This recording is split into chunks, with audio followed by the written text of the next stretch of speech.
सिर्फ सच।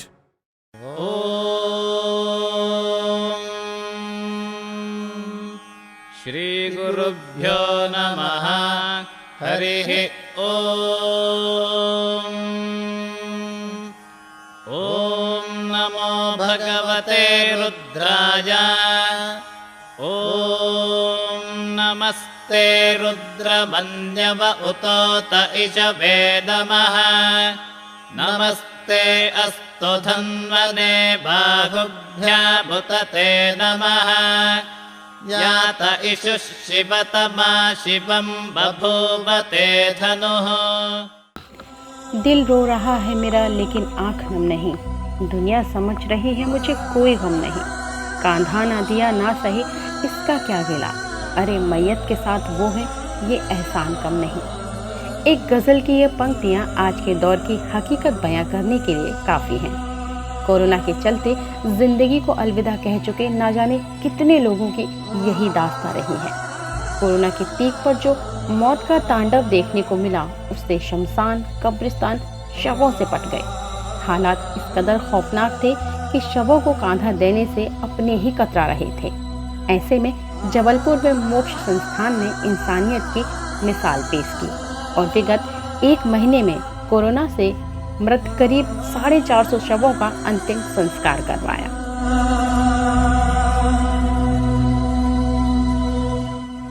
मोक्ष यही नहीं रुका बल्कि इंसानियत के जज्बे को आगे बढ़ाते हुए उसने अस्थियों के विसर्जन की भी जिम्मेदारी उठाई। मुक्तिधाम में सैकड़ों शवों का दाह संस्कार तो हुआ, लेकिन महज 15 से 20% लोग ही वहां अपनों की अस्थियां लेने पहुंचे। बड़ी तादाद उनकी थी जिनका कोई अपना अस्थियां लेने नहीं पहुंचा, लेकिन अब मोक्ष संस्था के संचालक आशीष ठाकुर के नेतृत्व में उनके वॉलंटियर शमशान घाट पहुंचते हैं। वे अस्थि विसर्जन की रस्म को औपचारिकता से नहीं बल्कि पूरे विधि विधान के साथ पूरा करते हैं।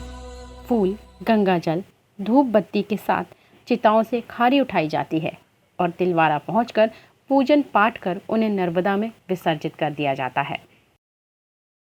जीवन के अंतिम सफ़र में जब कोई काम नहीं आया तो ऐसे में जबलपुर में मोक्ष संस्थान आगे आया।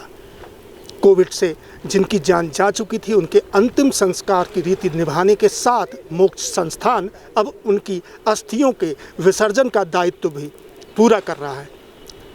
आप देख सकते हैं यहाँ मोक्ष संस्थान के कार्यकर्ता अपने संचालक आशीष ठाकुर के साथ हैं। हम उन्हीं से बात करेंगे। जो मोक्ष की सेवाएं हैं वो विगत 20 वर्षों से चल रही लावारिस शवों के भी संस्कार हम लोग करते हैं और ये स्वयं के प्रयास हैं, कुछ मुट्ठी भर सहयोगी प्रयास हैं।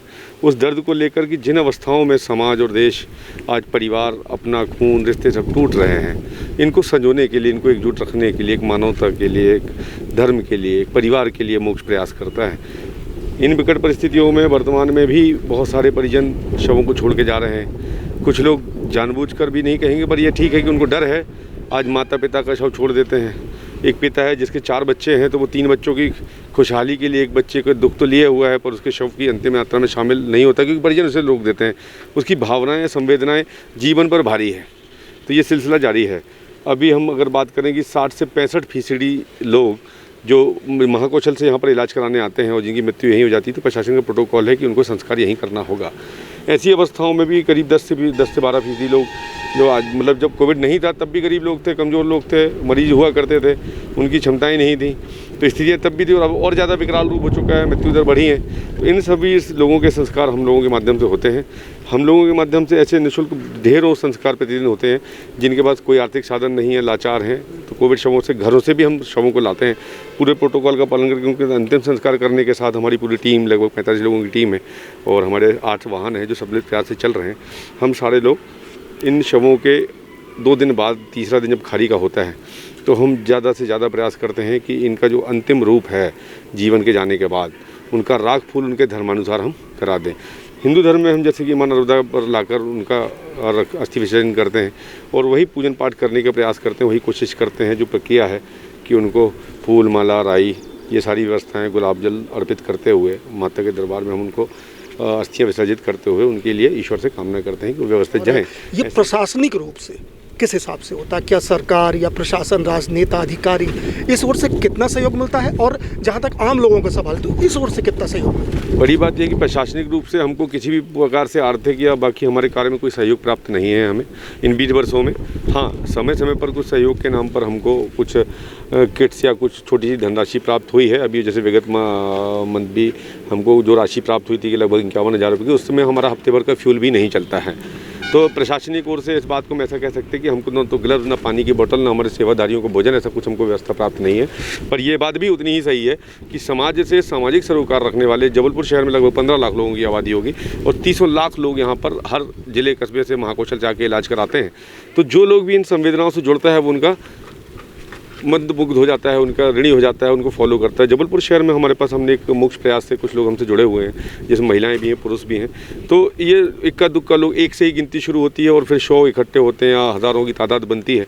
तो मोक्ष के प्रयास भी ऐसे ही हैं। मोक्ष से बहुत सारे लोग संवेदनाएं रखते हैं, जो भी जहाँ जानकारी ले पाता है अपने अपने माध्यम से सेवाएँ और सहयोग दे रहा है। कोरोना काल में काल के ग्रास बन चुके जबलपुर के आसपास के जिलों से ज्यादातर सब ऐसे थे जिनके अपने अस्थियां लेने नहीं पहुंचे। मुक्ति धाम में उनके परिजनों का लंबे वक्त तक मोक्ष द्वारा इंतजार किया गया, लेकिन जब उनके आने की आस खत्म हो गई तो वे खुद ही मुक्ति के पथ पर इस संस्कार में सहायक बन गए। अब मोक्ष ने एक और जिम्मेदारी उठाने का ऐलान किया है। कोरोना संक्रमण में कुछ ऐसे लोगों ने भी अपनी जान गंवाई है जिनकी पहचान नहीं हो सकी और न ही उनके परिजनों का पता चल पाया। उनका मोक्ष ने अंतिम संस्कार और अस्थि विसर्जन तो किया ही है और अब वे पितृपक्ष में उनका पिंडदान भी करेंगे।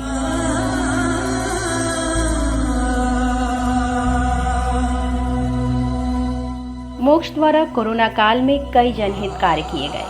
उन्हें शहर के कई लोगों का सहयोग और सराहना मिली है, लेकिन शासन और प्रशासन द्वारा की गई मदद ऊंट के मुंह में जीरे से कम नहीं है। जबलपुर से कैमरामैन अजय सेठ ठाकुर के साथ भास्कर दुबे, द ट्रुकाल मीडिया के लिए।